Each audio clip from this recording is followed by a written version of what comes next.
Hello everybody, this is Mr. Lu.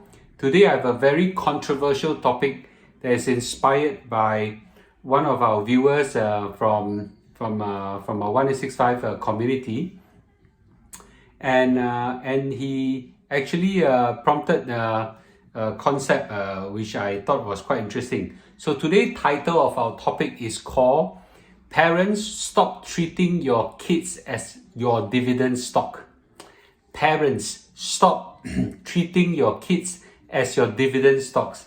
Now, many of your Singaporeans especially loves dividend stocks. Okay, loves dividend stocks. This is a Singapore problem, and everybody loves to get dividends from CPF, from OCBC, from DBS, and all this, right? So dividend stock is a very common thing, but there is a lot of us that expect our children, okay, to give their parents, which is yourself, a monthly allowance, especially when the time that they go to work and things like that. So we want to discuss whether this attitude is actually good or bad, right? So I'm sure many of you who are filial children actually give your parents an allowance of some form. It's a very Chinese, a very Asian philosophy. I'm pretty sure that most of you actually learn this from your parents who give their parents money as well. So in the case of myself, every month I will have allowance for my dad as well. My mom has passed away for many years already. But to my dad, I actually give him an allowance, and actually he doesn't need, because he's very well to do, and plus the fact that he's extremely frugal, right?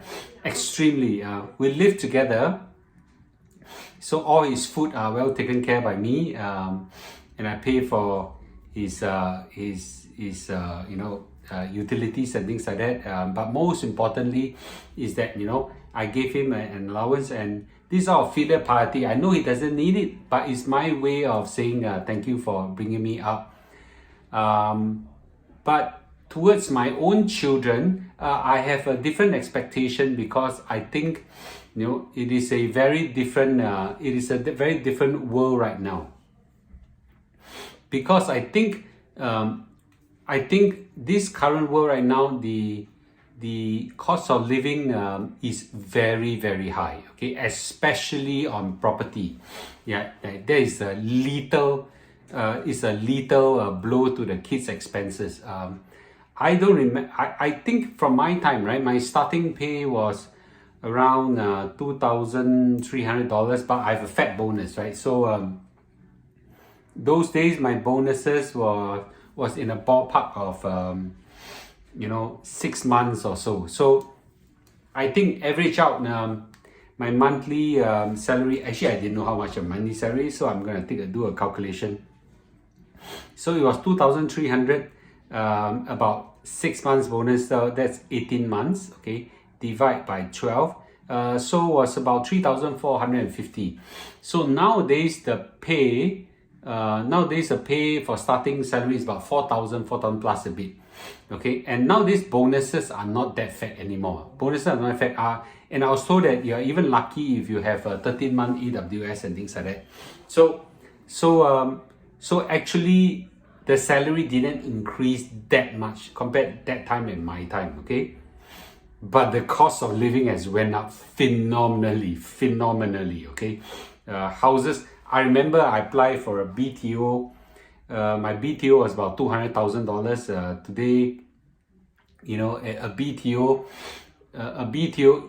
and mine was a 5-room flat, right? A 4-room flat BTO right now, they're all in the range of course you will choose Tengah and all these places, I think 300,000-400,000, but 500,000 BTOs are very, very common right now, right? So it's more double or more than double. So there's a huge cost, and the daily expenses has gone up phenomenally.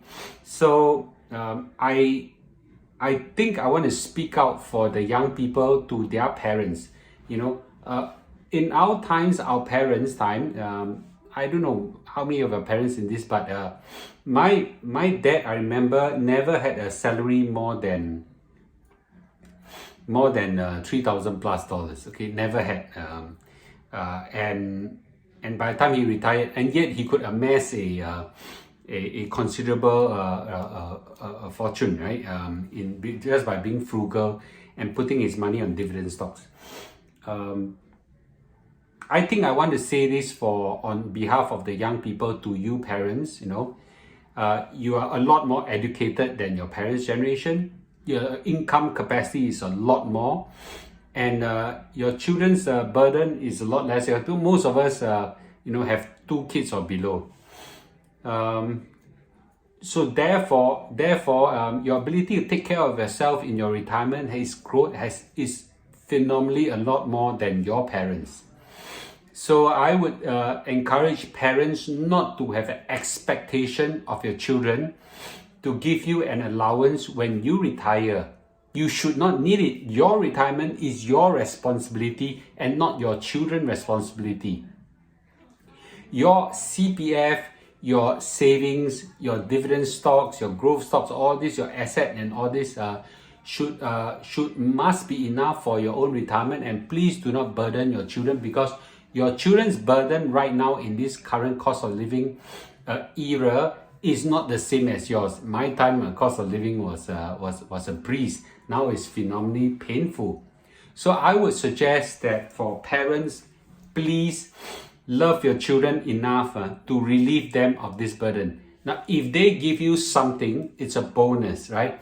And I encourage children, at least show some appreciation to your parents, right? Bring them out for a meal, take them out to JB for a holiday, for a meal and whatever, right? Spend more time with your parents, especially when they are old. Bring your children, which is their grandchildren, to see them. These acts are a lot more important than financial contribution, right? For me, my kids' presence, whether it's a phone call, whether it's a Zoom call, whether it's in presence when I'm in Singapore, far way out more than their financial financial contribution to me, right? Now, a lot of you parents don't need your children to give you money, and so please don't expect them to give you money. In fact, if you have, I advise you, just to give them, relieve them of this burden. Now, this is a controversial suggestion from Mr. Lu, because I think that it is very tough for our children, okay? But some of you may disagree with me. If you disagree with me, I'm happy to hear your comments out, okay? But you have agreed with me that our children nowadays, their burden is a lot higher than our time, okay? And our retirement is our own responsibility. Then give a like and subscribe, okay? And think about it, okay? Yeah, with this, if I offend anybody, I'll say sorry first, okay? I know this is a sensitive topic, okay? But otherwise, please, think about that and have a discussion with your spouse and your children, okay? All right, have a good night, and I'll see you in a day or two. Bye-bye.